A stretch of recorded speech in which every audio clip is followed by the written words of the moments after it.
Bonjour, ravie de vous retrouver. Vous savez, à chaque rentrée, je crains une lassitude de votre part, que vous soyez attirés par d'autres propositions. Mais vous êtes là, alors merci.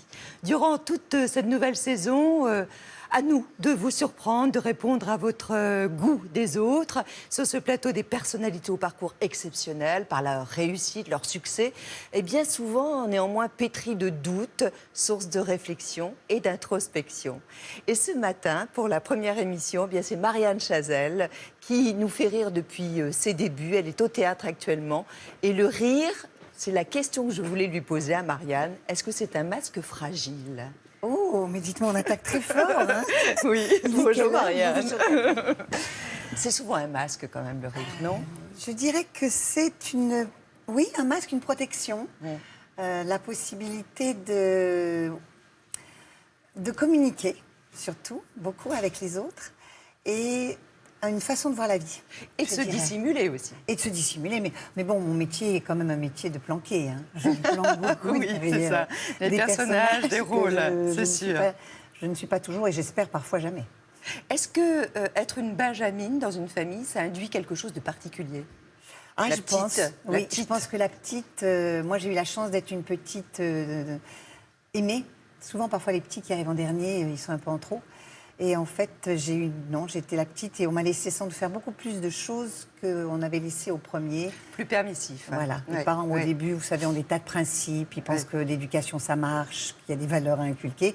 Et je pense qu'au quatrième, ils ont compris. Ils lâchent prise. Voilà, oui. C'était foutu. Alors, il faut peut-être faire confiance un tout petit peu à l'enfant. Bien sûr. Il y avait 3 filles chez vous. Et des filles qui s'appellent toutes Marie ? Voilà. Alors, curieusement, alors que nous venons d'une famille très protestante, d'origine protestante depuis fort longtemps, mes parents nous ont tous surnommés J'adore Marie. cette photo. Ah oui, ça c'est unique ça. Mon frère n'est pas là. C'est vous là. Voilà, moi je suis là. Petite, là. Mais comment vous l'avez trouvée celle-là ? Ça je peux pas vous dire. Et pourquoi mon père nous a appelés toutes les 3 Marie alors qu'il n'y a pas de culte de la Vierge, vous savez, chez les protestants ? Bien sûr. Enfin, voilà, c'est le mystère des familles. Vous avez une grande spiritualité en vous ? Est-ce que j'ai une grande ? J'en ai une, je ne sais pas si elle est grande. Je sais que certainement l'éducation religieuse que j'ai reçue, qui a été très importante dans mon enfance, m'a laissé des traces, des marques. Je suis beaucoup moins dans le dogme que j'ai pu l'être quand j'étais plus jeune. Mais par contre, je pense, plus dans une ouverture et dans la conscience très intime que c'est pas parce qu'on voit pas les choses qu'elles n'existent pas. Et que je suis vraiment convaincue que l'âme a une véritable existence, une présence, et que c'est une dimension dont on a besoin et qu'on a besoin de la développer. Une éducation psychorigide en raison de votre père pasteur ? Alors, je n'en ai pas eu conscience sur le moment, mais après coup, je me suis rendu compte que oui. Parce que bon, c'était la normalité quand j'étais gamine. Donc avec des tabous, des interdits ? Oui, on ne parlait pas de certaines choses, on se tenait d'une certaine manière. On ne parlait pas de sexe, par exemple. De sentiments non plus, non ? Sentiments, non. On savait qu'ils étaient très forts, mais on les dissimulait, on les montrait très peu. Mais comme j'étais la dernière et j'avais un petit esprit très tôt, je pense, assez provoquant et frondeur, déjà. Et j'allais un petit peu là où il ne fallait pas trop aller. Je sentais qu'il y avait des endroits où il ne fallait pas aller, et donc forcément, c'est ce qui m'attirait le plus. Mais alors, néanmoins, vous aviez une mère qui était quand même beaucoup plus fantasque, puisqu'elle était comédienne. Elle l'a été sur le tard. Voilà, maman n'était pas jeune lorsqu'elle était jeune mère. Mais par contre, elle avait vraiment la foi chevillée au corps du jeu et d'être actrice. C'est ce qu'elle voulait faire quand elle était jeune, avant de se marier. Et donc, elle se débrouillait pour créer dans toutes les paroisses où elle était des clubs de théâtre. Et elle montait des spectacles. Alors, c'était toujours des pièces très pieuses, pleines de bons sentiments. Mais elle arrivait quand même à jouer. Et c'est là où j'ai découvert la première fois ma mère jouant, dont je ne l'avais même pas reconnue, parce qu'elle jouait un personnage qui n'était pas elle, donc je ne savais pas que c'était elle. Et elle a réussi, et j'ai trouvé ça vraiment formidable dans son chemin de vie, à finir par faire ce qu'elle avait envie de faire sur le tard, puisque quand mes parents sont montés à Paris, elle a retrouvé des jeunes avec qui elle avait fait du théâtre et elle est partie dans une aventure exceptionnelle. Elle avait quel âge ? 40 ans ? 44. Incroyable. Ce qui à l'époque était quand même déjà un peu plus vieux que pour maintenant. Bien sûr. Que maintenant pour nous. Et elle s'est lancée là-dedans. Et elle est devenue comédienne et ça a été pour elle, je pense, le grand, grand bonheur de sa vie. Et que vous le deveniez aussi. Oui, alors je pense que ça aussi. Ça, je crois que ça a été quand même pour moi mon choix. Je ne dirais pas que ça n'a pas été du tout par défaut et ça n'a pas été pour faire plaisir à ma mère. Mais je sentais que c'était un domaine où il y avait des plaisirs très forts, très intenses et une liberté. Et j'y suis allée. Votre père, il vous a vu la première fois sur scène ? À quel âge ? Oh, tard, puisque je jouais la dame de chez Maxime. Donc, vous voyez, dans les années 90, voilà, dans les années 80. Donc il a attendu très longtemps. Très. très longtemps. Pour accepter que vous soyez comédienne. Ouais. Ouais. Pour se dire que bon, pourquoi pas, c'était un métier. Ça vous a fait mal, ça? D'attendre si longtemps qu'il soit présent? Non, ça m'a pas fait peur. Non, parce que je comprenais ses raisons. Je crois que c'est un métier que les gens, pas que d'ailleurs par le fait que mon père est un métier religieux, mais comprendre. Pour lui, c'était du mensonge. Le mentir vrai, qui est quand même le travail de l'acteur, c'est-à-dire qu'on ment vrai, puisqu'on dit des choses qui ne sont pas ce qu'on pense forcément, mais il faut en convaincre le spectateur. Avec sincérité. Voilà. Pour lui, c'était un petit peu trop compliqué, un peu ambigu. Votre portrait, il nous a raconté en 5 dates ce matin par Alexandra Garde. Je suis très pudique et en même temps j'adore me montrer. Résultat, en 1976, on vous découvre, mais sans vous entendre, dans une pub muette avec Josiane Balasco. Une pub où, vous l'aurez compris, vous cherchez encore chaussures à votre pied. Mais en 1978, ça y est, vous l'avez trouvé. La troupe du Splendide vous met le pied à l'étrier et vous propulse en cote de popularité avec votre rôle de midinette dans Les Bronzés 1, 2 et 3. Mais c'est surtout grâce à votre accent, enfin celui de Zézette, les cervelés, que vous vous affirmez en tant que comédienne dans Le Père Noël est une ordure. Tiens, l'autre fois chez Roger, il a voulu me faire passer par la vie d'ordure. Il a mis ma télé à la consigne, il a bouffé le ticket. Et 35 ans plus tard, vous êtes toujours aussi populaire. Il y a les gens qui m'appellent Marianne, je vous ai beaucoup aimé dans Zézette, et puis les jeunes qui font ah ouais, c'est Zézette épouse X. En 2004, pourtant, vous quittez le statut d'actrice pour celui de réalisatrice avec votre premier film, Au secours, j'ai 30 ans. Tu vas me faire un bravo un peu moins sec. On est tous des funambules et Marianne fait le filet en dessous. T'as vu la bête? En 2013, changement de style, vous entrez dans l'univers de Marcel Pagnol grâce à Daniel Auteuil qui vous offre le rôle d'Honorine, la mère de famille. Et vous troquez votre gouaille parigote pour la faconde méridionale. Moi, ma foi, s'il la rend heureuse et qu'il lui a donné toutes les assurances de bonheur et de fortune. En 2015, vous retrouvez Michel Sardou, votre mari préféré sur les planches. Tu as couché plusieurs fois avec elle, et tu as poussé le cynisme ce soir jusqu'à l'inviter au mariage de ta propre fille. Ah, Michel, le théâtre, les disputes. Il faut savoir que tout avait commencé 15 ans plus tôt dans une autre pièce. Qu'est-ce qu'il prend? Ne devenons pas hystériques tout de même. Car le théâtre, c'est un peu votre seconde vie. 20 pièces contre 30 films. Elle est finalement assez équilibrée, notre Zézette. Est-ce qu'il vous serait possible aujourd'hui de réaliser de nouveau un film comme Père Noël était une ordure? Alors, j'adore. En 2017. De faire. Ouais. Oh, ça serait très compliqué. Ah ouais. Parce que le film. Parce que l'humour a évolué. Hein. L'humour a évolué. On est beaucoup plus politiquement correct. On peut beaucoup dire moins vraiment, on peut moins dire de choses, ce que je trouve vraiment très dommage. Et je crois que ça serait très difficile. Qu'est-ce qui est tabou selon vous aujourd'hui? Rire des émigrés. Par exemple, vous voyez, dans le Père Noël, il y a Prescovic qui est quand même un émigré. Quand Thierry lui dit « rentrez chez vous », je pense que maintenant, si vous dites ça, vous êtes considéré comme un affreux réactionnaire. Ce qui, évidemment, n'était pas du tout le cas quand on a écrit ce spectacle et ce film. Il y a eu un film, d'ailleurs, récemment, Christian Clavier a joué un film sur les Roms. Absolument, à bras ouverts. Oui, ça a été très polémique. Alors que quand on voit le film, enfin, c'est simplement une comédie où, en plus, les personnages sont plutôt tous très sympathiques et... Enfin, je suis un peu surprise et un peu déstabilisée par ça. Je trouve qu'on est dans un moment d'une moralité dans certains domaines extrêmes et à côté de ça, dans d'autres domaines, c'est le dieu l'argent est devenu un dieu absolu, où on se dit que la vie humaine a quand même beaucoup moins d'importance, où la réussite est devenue vraiment le repère majeur. Je trouve que c'est ça qui est choquant. On parle d'argent, est-ce que vous êtes bankable, vous? Est-ce qu'on peut faire un film, réaliser un film sur votre nom? Pas toute seule, non. Non, je suis bankable jusqu'à un certain point. Voilà. Disons que j'apporte une cote-part. Voilà, une petite plus-value, une cote-part. Mais je ne pense pas que je sois bankable. Mais à l'heure actuelle, c'est très, très inquiétant en même temps. Les films ont beaucoup de mal. Les films français marchent assez moyens parce que les gens changent de style de vie. Ils vont beaucoup moins au cinéma qu'avant. Et ils sont beaucoup plus accros aux séries télé. Et donc, le cinéma passe une période assez difficile. Mais depuis peu. Oui, assez peu, je pense. Depuis quelques mois. Oui.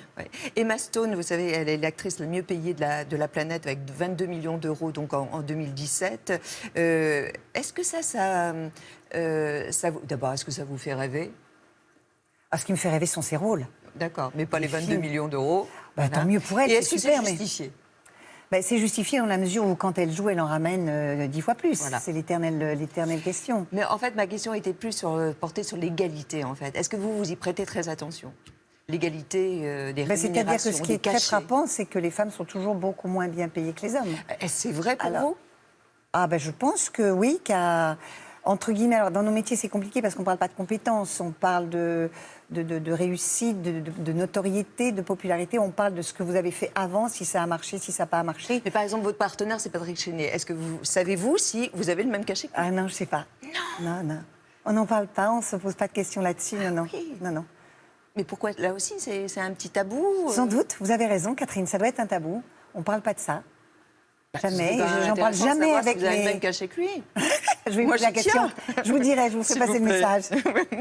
Promis. On vous a vu en guest, là, dans Scène de ménage. Vous jouiez la mère d'Audrey Lamy. Vous aimeriez, par exemple, participer à une série comme 10% sur France 2? Oui, pourquoi pas, oui. Vous savez, les supports... Maintenant, ce qui a changé par rapport à une autre époque, c'est qu'il y a beaucoup moins de jugement sur le support dans lequel vous travaillez. Avant, c'était le cinéma d'un côté ou le théâtre de l'autre. Il n'y avait pas de mélange. Quant à la télévision, c'était comme coucher avec les Allemands. Il ne fallait même pas l'envisager en rêve. Puis petit à petit, même la pub, nous on a commencé, on l'a vu avec le petit portrait, on a commencé par faire de la pub. On était très mal considérés parce qu'on faisait de la pub pour vivre, pour manger. Et puis maintenant, les choses se mélangent, les choses, et ça, c'est quand même Et un même bon sur plaisir. le web, il y a des séries sur le web, Oui. et vous y participez. Vous avez été guest dans Le Meufisme. Et j'ai même eu un prix. Wow. Vous vous rendez compte, grâce à ça. Réalisé par deux femmes, Camille Ganassia et Sophie gamines. Garrick. Ouais. Et alors, c'est diffusé sur YouTube depuis 2014. Ça désigne complètement les stéréotypes féminins. Un extrait. Qui êtes-vous? Claude Chapelle? Ainsi donc, vous croyez la téléportation possible? Tout à fait. La téléportation psychique. Attention. 3, 2, 1, c'est parti. Ça marche! Ça marche! Hello, boy! Suck my dick, terrorist bitch. Lapidé au Pakistan. Mais qu'est-ce que c'est? Plateau à sushi au Japon. Violé en Inde et dans un paquet de pays. Excisé en Éthiopie, vendu en Syrie, elle a développé de l'anorexie mentale à LS. Son clone moldave s'est retrouvé au bois de Boulogne. Et au final, elle s'est pris un bus en Afghanistan parce qu'elle voyait rien à travers sa burqa. Bon, une scientifique absolument déjantée. Est-ce que c'est militant de votre part de participer à ce type de série? Oui, alors, en tout cas, le sujet m'avait emballée. Quand j'ai lu le script que les deux filles m'ont envoyé, où c'était donc cette femme qui pouvait se transposer dans le corps d'autres femmes sur la planète, et elle pensait que ça allait être un voyage divin et ravissant et qu'elle se retrouve dans toutes les situations atroces que vivent les femmes. Déjà, j'ai adoré le sujet, j'y suis allée très volontiers. Et puis sinon, c'est une découverte d'un autre univers. Elles savent tout faire, elles écrivent, elles montent les films, elles font les décors. C'est très impressionnant et très intéressant de voir la force, la curiosité, l'énergie. Ça m'a rappelé des bons souvenirs. Est-ce que vous avez parfois le sentiment d'être dépassée? Oui, totalement. Non. Devant mon ordinateur, Catherine, vous savez faire marcher. Moi, quand il se bloque, c'est une cata. Ah non, ça, tout ce qui est, vous voyez, tout ce qui est techno, tout ça, je suis vraiment une geek totalement minable. Vous êtes assez maladroite, en fait, vous le dites. Oui, mais en fait, j'ai quand même fait des trucs avec mes mains, quand même. J'ai fait des travaux. Félicitations. Non, là, pour moi, il y a un vrai... Là, j'ai un petit problème, vous voyez, j'ai un petit problème de génération. Vous êtes férue d'histoire, hein. Vous avez fait une licence d'histoire, non? Ouais. Ouais, hein, c'est ça. Enfin, férue, j'ai été très intéressée, je suis très intéressée à l'histoire. À quelle autre époque vous aimeriez vivre? Ou vous auriez aimé connaître? Que j'aurais aimé connaître, j'aurais beaucoup aimé connaître, par exemple, bon, alors on choisit toujours des catégories sociales privilégiées, hein, c'est évident. Par hasard, oui. Si on veut vivre, par exemple, sous l'époque des Romains, mais encore, c'est pas mon époque préférée. Non, j'aurais beaucoup aimé vivre dans le haut Moyen-Âge, où les femmes avaient énormément de pouvoir, de liberté, contrairement à ce qu'on peut penser. Elles possédaient des domaines, elles pouvaient diriger des monastères, et leur voix était entendue. C'était avant qu'on leur les interdise, par exemple, d'être reines. C'était très, très intéressant, cette époque-là. Quelle est, selon vous, la plus grande avancée pour les femmes en 40 ans? Le lave-linge. Ah oui, c'est pas faux. Je pense que le lave-linge, c'est une libération. Le lave-vaisselle, non. Je mettrais ça en deuxième. D'accord. Parce que vous savez ce que c'est que ce coltiner de laver des draps à la main, dans l'eau froide, en hiver, quand on voit ce que faisaient les femmes, les faire bouillir dans des bassines. Je trouve que ça et, je dirais, l'avortement. L'avortement et la pilule. Mais franchement, je suis en admiration devant les gens qui ont inventé cette machine. Vous êtes marraine d'une fondation. C'est très important pour vous, hein, Oui, Erel, qui propose entre autres un accompagnement pour les femmes en réinsertion professionnelle, mais un soutien aussi aux femmes qui ont été victimes du cancer. Hein. Voilà, donc c'est Christine Salin, qui est une femme absolument exceptionnelle. Qui en est la présidente. Voilà, qui est la présidente, et qui m'a proposé d'être la marraine de cette fondation, avec Patrice Lecomte qui en est le parrain. Et le but, et si vous voulez, on a créé un événement qui s'appelle Souffle de Violette, qu'on fête tous les ans au Crazy Horse, parce que le Crazy Horse est associé à notre action. Et on fait une super soirée où les danseuses adorablement font un spectacle pour nous. Et c'est pour aider, soutenir moralement, physiquement des femmes qui ont cette maladie épouvantable, pour les aider à se sentir mieux dans leur peau, à se sentir mieux dans leur tête, dans leurs cheveux. À reprendre confiance. Voilà, reprendre confiance et restaurer l'image très dégradée par la maladie et qui est quelque chose qui est compliqué à remonter quand on a Vous avez eu des soucis, vous, de santé? Non, pas de cet ordre-là. Non, c'est vrai que je ne connais pas, mais je connais beaucoup de gens, j'ai eu beaucoup d'amis autour de moi, j'ai ma mère, j'ai plein de gens qui ont connu cette maladie et on se rend compte que c'est exponentiel. On a le sentiment que c'est presque comme une épidémie. Et je crois que l'accompagnement, la compréhension, c'est quelque chose qui est extrêmement important. Parce que on sait qu'on ne peut se battre que seul face à la maladie. Personne ne peut le faire pour vous. Mais par contre, le fait d'être soutenu, entouré, aimé, valorisé, c'est fondamental. Alors, on vous a réservé une surprise. Ah, beaucoup. Chouette. Beaucoup les surprises. Je crois que vous les aimez bien oui, aussi, semble-t-il. Alors, on vous a emmené direction les Lilas, pas très loin de Paris, et on vous a permis de rentrer dans un lieu où vous n'étiez jamais allé. Alexandra Garde et Anne Rousselet-Blanc vous ont accompagné. Bonjour. Bonjour Marianne. Alexandra. Comment ça va? Merveilleusement bien. Alors, on vous a préparé une surprise. Ah, chouette. On en a fait souvent dans la vie. Des bonnes. Toutes sortes de surprises. Oui, absolument. Oui, j'aime bien ici. Mon premier indice, c'est on vous propose un voyage au cœur de l'abstrait. Mais c'est l'abstrait, c'est quoi? C'est des incarnants, c'est pas forcément des incarnés. C'est pas réaliste, je sais pas. Deuxième Alors, indice. what else? Alors, c'est une rencontre entre New York, la Dominique et Paris. Je suis allée dans les trois. Est-ce que c'est quelqu'un que j'aurais rencontré là-bas? Oh! Ah, alors? Si je vous dis ça va graffer? Non, ça va graffer. Ici. John Wayne, trop fort. John Wayne est un grand peintre et je n'ai encore jamais vu son atelier. Ah, là, on a petit indice. Vous savez où c'est? Où est-ce que ça peut être? On va chercher. John, là. John, écoute, Ouais. je suis trop contente. Oui, en plus, tu es très coloré. J'ai connu John d'abord par sa peinture. J'ai eu un choc, vous savez, j'ai vu ses tableaux, cette vibration, ces couleurs, cette lumière, cette force, ça m'a vraiment touchée. Bon, du coup, je me suis dit, je vais m'offrir un tableau de John. La grande particularité de John, c'est l'énergie qu'il a dans son corps et qu'il transmet dans sa peinture. Il y a quelque chose de l'animalité dans ton rapport, je trouve, à la peinture. Dans le métier, par exemple, de comédienne, c'est vrai que le corps joue un rôle très important. Et j'ai vu que dans sa façon de travailler et d'aborder la peinture, c'est aussi très important. Superbe, j'adore celui-là. Wow, quelle explosion de couleurs. Ouais. Il faut venir avec les lunettes noires. Ah, c'est magnifique, John. Nous sommes une génération très spéciale. Nous sommes entourés avec des images qui dépriment. Il faut qu'il y ait la couleur. Même des fois, les couleurs ne représentent pas la joie, mais il faut qu'il y ait la couleur. Vous savez, on regarde comme ça, c'est intéressant. Moi, déjà, le mot intéressant, ça me bloque. Donc là, c'est vraiment quelque chose qu'on prend dans le plexus. C'est un rapport à l'artistique que j'aime beaucoup, que je recherche. Mes œuvres, c'est un peu comme une espèce d'accumulation de qu'est-ce que je vis tous les jours. Toutes ces émotions, les gens que je rencontre, qui sont passionnés, qui croquent à la vie, ils s'expriment, ils crient. C'est ça que j'essaie à exprimer. C'est un peu comme vous. Oui, c'est Tu vrai. es constamment en observation des gens. Je suis tombé amoureux de la France. Incroyable. C'était cet esprit de mélanger tout. Les Africains, les Arabes, les Français, la culture, la musique, tu vois, ça correspondait bien avec mon état d'esprit. S'exprimer, c'est une bataille de tous les jours. Je crois pas que ce soit des métiers dans lesquels il y ait du confort. La vraie insécurité, elle est toujours là. C'est-à-dire, est-ce que ce que je fais va être compris, va être accepté, va faire plaisir, va fonctionner? Il y a toujours cette prise de risque et cette inquiétude. Tu vois, elle était déjà dans ma tête. Je savais ce que je veux faire. Je suis très heureuse.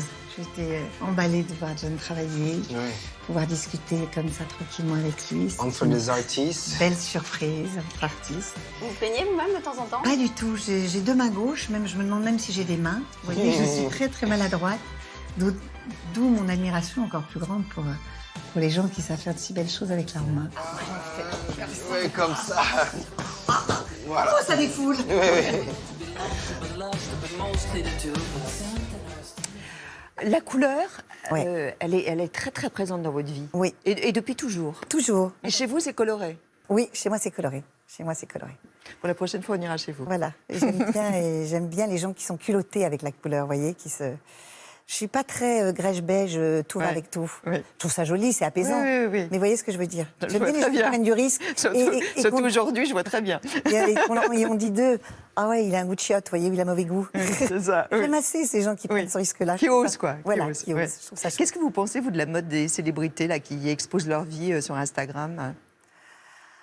Ah, ben je sais pas comment ils font. Je regarde ça comme si j'étais au zoo. Mais vous regardez quand même. Non, parce que je suis pas sur Instagram et Amstramgram, comme dit Patrick Chenet dans la pièce. Non, je regarde pas. On me raconte, on me dit certains trucs. Mais vous suivez, j'ai pas de réseau. Vous suivez une Je vous ai femme. dit que j'étais pas du tout là-dedans. Ouais, mais Céleste Barber. Ah oui, alors ça c'est une copine, non, parce que j'ai un truc avec 3 copines, on est 4, et elles m'ont mis dans leur cercle de WhatsApp. Vous savez, le truc où vous parlez très vite. Là, oui. Bon, autant dire que je suis toujours à la traîne parce que moi je tape lentement, puis je fais des longues phrases alors qu'il faut en fait parler très court. Et là, de temps en temps, grâce à ma copine Valérie Expert, j'ai découvert Céleste Barber qui me fait mourir de rire. Mais elle parodie en fait les photos de célébrités, c'est Voilà. ça? Oui. C'est-à-dire qu'elle part du principe que toutes ces jolies photos où on nous présente ces femmes totalement... Regardez, vous les avez... Beyoncé, et à côté, donc, c'est Céleste. Voilà. Après, il y a Beyoncé aussi, donc ça, oui, après Madonna. Donc elle attend. Voilà, c'est génial. Elle tente et elle montre la réalité. C'est-à-dire que si nous on fait ça, voilà ce que ça donne. Ah bah ouais, non mais on est ridicule. On est totalement ridicule. Et il y a Céline Dion aussi. Céline est pas mal. C'est pas mal. Voilà, c'est pas mal. C'est pas mal. Et moi j'aime beaucoup cet état d'esprit, vous voyez. Il y a Victoria Beckham aussi. Et on se demandait d'ailleurs, alors regardez ça, la pause. Voilà. Non. Et vous qui êtes danseuse, est-ce que vous pourriez prendre la pause, s'il vous plaît? Ah non, bah vous avez vu, je vous voyais ma culotte, certainement pas. Et justement. Non mais c'est grotesque. Non, c'est-à-dire, c'est le narcissisme poussé à l'extrême. C'est regarder comment je suis souple et jusqu'où je monte ma jambe. Surtout qu'en plus, c'est peut-être truqué. Oui, c'est ça. Grâce à quoi? Photoshop ou une application comme celle-là. Le théâtre, au théâtre de la Michaudière, Tant qu'il y a de l'amour, donc une comédie de Bob Marté, une mise en scène d'Anne Bourgeois avec Patrick Chenet. Pour la première fois, vous êtes ensemble. Quand elle m'a proposé cette pièce, qui est une pièce complètement déjantée, une pièce loufoque avec un humour assez surréaliste, qui n'est pas du tout un boulevard pépère et plan-plan, hein, on est un petit peu secoués. Elle m'a dit, est-ce que Patrick Chenet? Je dis, mais oui, Patrick Chenet, j'ai jamais joué avec lui, j'adore Patrick Chenet, je suis emballée. Et il y a aussi Laurent Gamelon, qui est totalement épatant. Et Valérie Bègue. Et Valérie Bègue, qui est une jeune débutante très prometteuse. Qu'est-ce qui vous a plu alors? C'est quoi? C'est l'énergie que vous devez apporter justement au personnage? Parce que Ce qui m'a plu, c'est le ton. Non, parce que j'aimerais bien jouer une molle un jour. Je vais y arriver, vous savez. Un jour, je pourrais jouer une molle méchante. Et puis, je joue quand même dans des séries, je joue une mère Alzheimer qui est quand même pas vive, hein, celle que je joue dans le Tueur du lac. Non, ce que j'aime dans cette pièce, c'est ce ton qui est toujours sur la corde raide, assez provoquant. Où ce sont des gens qui, avec une sincérité et une empathie totale, qui est mon personnage, et mon amant, ont décidé de tuer mon mari parce qu'il ne veut pas faire ce qu'on veut faire. Mais il faut être très convaincant, et tout ça est au nom de l'amour, Catherine. C'est pas du tout méchant, c'est parce que j'aime mon pharmacien, mon amant. Alors voilà, c'est ce ton qui est délirant, déjanté, qui m'a beaucoup attirée. Et puis évidemment de jouer avec Patrick, de jouer avec Laurent, Valérie, et puis de retrouver Anne, puisque c'est Anne qui avait fait la mise en scène de représailles que j'avais joué avec Sardou. Alors, au théâtre, c'est vrai, aujourd'hui, on ne montre plus beaucoup d'extraits parce que ça passe très mal à la télé. Oui, c'est pas ce qu'on préfère. Mais c'est vrai qu'on n'aime pas trop être filmé en répétition. Ces répétitions, c'est fait pour être mauvais quand même. C'est fait pour annoncer, chercher. C'est ça. Alors, on est aujourd'hui arrivé donc à montrer les bandes annonces. Il faut dire que celle-là, elle est particulièrement savoureuse et elle donne le là. Bonjour, je m'appelle Jean. Moi, c'est Marie. Je suis sa femme. Voilà, et on s'aime depuis 30 ans. Je suis Paul. Moi aussi, je suis fou amoureux de Marie. Moi, c'est Inès. Je suis folle amoureuse de Jean. Et il m'aime aussi. Oui. L'après-midi, on trompe, mais le soir, on rentre à la maison. Le soir, c'est... la maison, c'est la matrice, c'est le socle, c'est la base, c'est la maison, quoi. C'est le repère. Mais tant qu'il y a de l'amour... Moi, j'aime Paul. Il m'a ouvert les volets, je peux pas mieux dire. Moi, à moins d'un drame, j'ai trouvé mon point d'équilibre. C'est vrai, il est pas souvent malade, mais ça pourrait changer. Pourquoi tu dis ça? Je l'aime bien, ton mari, moi aussi. Tu es pharmacien, tu pourrais t'en occuper. Passer de l'amour au fait divers, je le vis mal. Et Jean ne veut pas quitter sa femme. C'est très déprimant. Je commence à avoir un petit peu envie de me tuer. Voilà. En gros, c'est la vie, quoi. On a envie de se tuer, on a envie de tuer, on hésite. Il y a des hauts, il y a des bas. Bon. Mais tant qu'il y a de l'amour... J'en peux plus. Il y a un côté absurde, non? Oui, totalement. En même temps, on suit une histoire, il y a des rebondissements, des événements. Mais c'est vrai que les personnages sont d'une franchise désarmante, parce qu'ils n'ont aucun filtre. Donc ils balancent des horreurs sans se rendre compte du tout de ce que ça peut avoir comme implication pour l'autre. Parce qu'ils pensent que par amour, on a tous les droits et on peut tout faire. Chacun a sa place. Marianne, on dit souvent que le théâtre est physique et que le cinéma est nerveux. Est-ce que vous êtes d'accord avec cette formule? C'est joli. Oui, c'est pas mal. Oui, c'est bien. C'est vrai que le théâtre, vous commencez une pièce, c'est un petit peu comme toute proportion gardée, un athlète de haut niveau. Vous avez vraiment besoin d'avoir une discipline de vie. Ça va durer 2 heures, vous vous lancez, il n'y a pas d'arrêt. C'est ça que j'adore. Il y a cette prise de risque, on ne sait pas comment ça se passe. Qu'est-ce que c'est une bonne salle, un bon public? Un bon public, alors c'est un public qui ne tousse pas, qui ne fait pas craquer son fauteuil, qui a éteint son portable. Oui, c'est ça, surtout. Et qu'on embarque, et qui part avec vous dans l'histoire que vous lui racontez, et qui réagit, puisque c'est une pièce, quand c'est une comédie, on les entend réagir, quand c'est une pièce moins gaie, on les entend parfois moucher ou renifler un petit peu. Et c'est une qualité d'écoute, c'est une qualité de silence, c'est une qualité de rire, d'enthousiasme. C'est ça, une bonne salle. On souffle souvent quand on voit les affiches avec des grands noms, on souffle souvent qu'il y a des égos surdimensionnés, avec des conflits parfois. Vous avez ressenti ça, vous, dans votre expérience théâtrale? Vous savez, le théâtre, l'avantage, c'est que tout le monde est au pied du mur quand le rideau se lève. Il faut payer comptant, il faut être présent et il faut donner.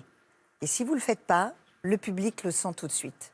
Que vous soyez une hyper vedette ou que vous soyez un jeune acteur ou une jeune actrice qui commence, les gens vont tout de suite faire la part des choses et vont tout de suite comprendre.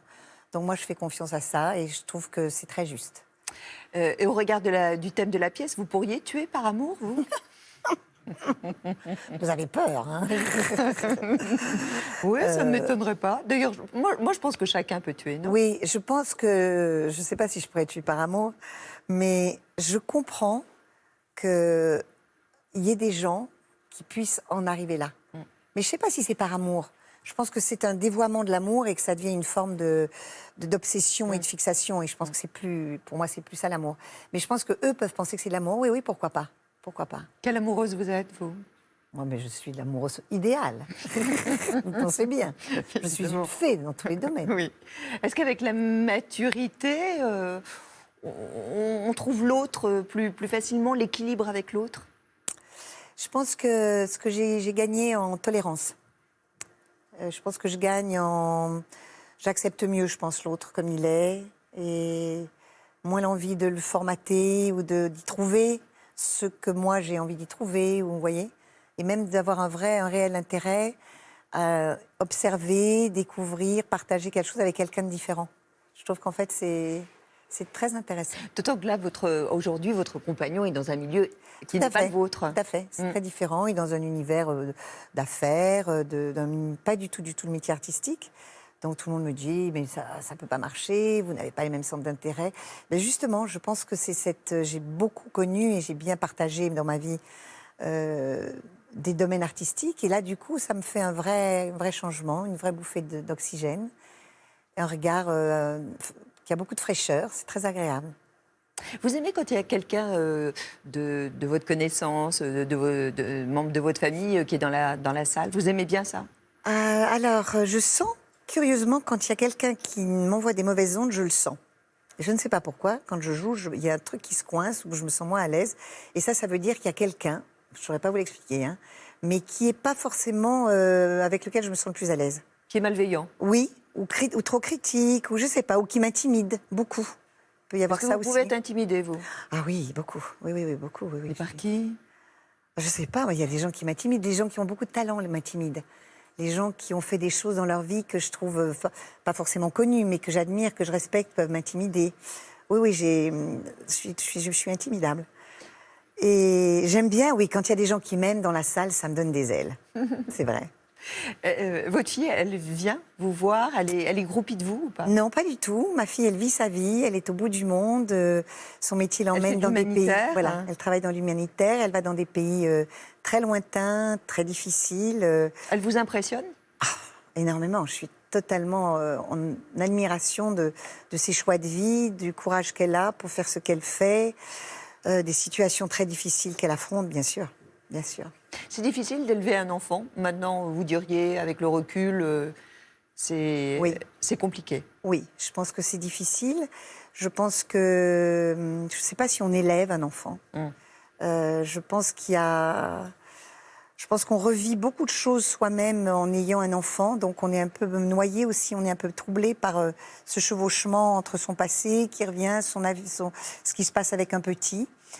Je pense qu'en fait, il faut faire confiance. Il faut aimer, faire confiance à son enfant. Et puis après, la vie passe avec ses bonheurs, ses épreuves, ses difficultés. Je vous avais entendu dire qu'elle pourrait vous faire des reproches. Elle serait susceptible de vous faire des reproches. Bien sûr, bien oui sûr. Mais d'ailleurs, comme tout enfant, je pense qu'on reproche tous à ses parents quelque chose. D'avoir un métier qui m'a beaucoup pris beaucoup de temps. Donc l'absence Oui, l'absence, même la très grande préoccupation que ça pouvait prendre dans mes préoccupations générales. Oui, certainement. Mais vous savez, quand je disais que moi j'avais le sentiment que ma mère n'était pas là, ma mère était mère au foyer, elle était là presque tout le temps, je me souviens de quoi, des fois où elle n'était pas là. Donc je crois qu'il y a toujours chez l'enfant, et ça participe, j'imagine, de la prise de conscience que les parents ne sont que des gens comme les autres, des imperfections et des défauts des parents. Après ce tête-à-tête, Marianne Chazelle, je vous propose un dos à dos. Qu'est-ce que vous en pensez? Eh bien, tâtons. On y va. Dos à dos avec vous, Marianne Chazelle, et des réponses du tac au tac. Un cauchemar récurrent avant la première d'une pièce? Être enfermé dans un lieu où il n'y a pas d'issue. Une mauvaise habitude dont vous aimeriez vous débarrasser? Manger avec les doigts. Le cliché sur les comédiennes qui est vrai? Qui est vrai? Qu'elles sont chiantes. D'accord. Vous n'avez plus de batterie sur votre iPhone. Quelle est votre réaction? Je suis perdue, catastrophée. Est-ce que vous pourriez tomber amoureuse d'un homme de 20 ans de moins? Certainement. Est-ce que vous avez déjà subi des violences de la part d'un homme? Non. Peut-être psychologique. Qu'est-ce que vous avez déjà fait d'illégal? Voler. Il y a longtemps? Oui, quand j'étais étudiante. Je faisais un marché avec un copain, on rentrait dans le magasin, on faisait notre marché, on sortait sans payer. On avait très peu de sous. J'étais boursière pour m'excuser, à ma défense. Qu'est-ce qui est insupportable quand on partage votre vie? Mais rien, c'est un rêve absolu. Si, je suis assez peu organisée, enfin non pas peu organisée, assez bordélique, voilà. Je suis pas très très bien rangée chez moi. Marianne, la critique qui vous a le plus blessée? Que j'étais prétentieuse. Comment vous rattrapez-vous lorsque vous êtes à l'origine d'une dispute avec votre compagnon? Comment je me rattrape? Je lui dis que j'avais tort. Ça marche toujours, je vous le conseille. Pas mal. Si vous étiez un personnage historique, qui seriez-vous? Oh là là. Marie Curie. Qu'est-ce qu'il y a de rigide en vous, un peu de réac? La politesse. Et les photos. Demander la permission. Ah, vous n'aimez pas qu'on vous prenne en photo sans vous demander? C'est-à-dire qu'avec ce téléphone, si vous voulez, maintenant, vous avez des photos trous de nez qui sont particulièrement moches. Et puis surtout, bon, juste demander si on peut, quoi, c'est tout. Ça serait gentil. Je passe le message. Qu'est-ce que vous dites à un ami comédien après la première d'une pièce que vous n'avez pas du tout aimée? Ça, c'est terrible. Je dis, quel boulot. Mais quel boulot. À mon avis, il comprend. Il comprend tout de suite. Si votre compagnon commettait un crime, vous le dénonceriez ou vous l'aideriez à cacher le corps? Ah! Oh la vache! Ça dépend quel corps. Tout dépend du corps. Sur quel sujet vous n'avez aucun humour? Sur quel sujet j'ai aucun humour? Sur la maltraitance des enfants. Sur une échelle de 1 à 10, à quel point vous êtes heureuse dans la vie? Je peux faire des pics à 9. Mais ce sont des pics. Je peux faire des pics. Et une moyenne de? Oh s'il n'y a pas de moyenne, hein, parce que ça peut baisser aussi à moins 9. Le code social, la convention sociale qui vous agace le plus? Un truc que je trouve terrible, c'est quand on met sur une enveloppe « Monsieur et Madame Jean-Paul Le Glu ». Ne plus avoir de patronyme et ne plus avoir de prénom, c'est ça? Oui. Quand Alors, on est femme. Ça me semble invraisemblable. Le mot d'amour le plus sensuel, le plus érotique? Mon bouchon. Le pire tue l'amour? Les chaussettes. Est-ce que vous auriez aimé naître homme? Non. Qu'est-ce que vous faites en cas de déprime? En cas de déprime, je vais marcher. Je regarde un film drôle et je pense à la guerre de 39-45. Si je vous dis Jeanne Moreau. Ah oui, Jeanne Moreau. Alors Jeanne Moreau, pour moi, c'est moi le cinéma que j'ai découvert plus tard, que ce merveilleux disque qu'elle avait enregistré et dans lequel il y avait des chansons que j'avais adorées, qui était un disque, je crois, de... C'était qui? C'était Serge Rezvani et c'était une merveille. Et ma grande sœur avait acheté le vinyle et j'ai découvert ça avec émerveillement. Particulièrement le tourbillon de la Voilà. vie. Nous, on l'aime, cette chanson. On s'est perdu de vue, on s'est reperdu de vue, on s'est retrouvé, on s'est C'est une merveille. puis on s'est séparés. Chacun pour soi est reparti dans le tourbillon de la vie. Je l'ai revu un soir, aïe aïe aïe. Ça fait déjà un fameux bail. Ça fait déjà un fameux bail. Jeanne Moreau et Claude Rich. Ils sont partis vraiment en plein cœur de l'été. Et comme nous n'étions pas ensemble à l'antenne, eh bien, on a souhaité demain vous proposer un hommage à ces deux grands comédiens en croisant justement leurs regards sur différents thèmes et en réunissant les nombreuses émissions que nous avons pu réaliser avec l'un comme avec l'autre. On remercie l'artiste, c'est une femme qui est exposée sur le plateau Théo Café, vous qui aimez la couleur. Tout à fait. On y a prêté évidemment attention. Il s'agit de Kakuko. Kakuko est née au Japon. Elle affectionne des sujets essentiels comme l'amour, la paix, la joie de vivre, qu'elle traduit par des couleurs vives et éclatantes. Et dans une géométrie minimale, elle expose du 15 au 22 octobre au Salon Réalité Nouvelle, Parc Floral de Paris, dans le 12e. On va faire un petit selfie pour terminer cette émission, si vous en êtes d'accord. Vous voyez, je vous demande l'autorisation. Très bien. Très bonne réaction. Bon, portez-vous bien. Vous ne trouvez pas ça odieux? Si, c'est pénible. Hein. C'est un peu intrusif. Ouais. Allez, on est d'accord. Je ne sais pas si vous êtes d'accord, vous. En tout cas, vous pouvez retrouver l'émission consacrée à Marianne Chazelle en replay, bien sûr, sur notre site France TV et puis en rediffusion aussi. Portez-vous bien. On se retrouve demain pour cet hommage à Jeanne Moreau et à Claude Rich. Au revoir. Bonne journée. Merci, au revoir.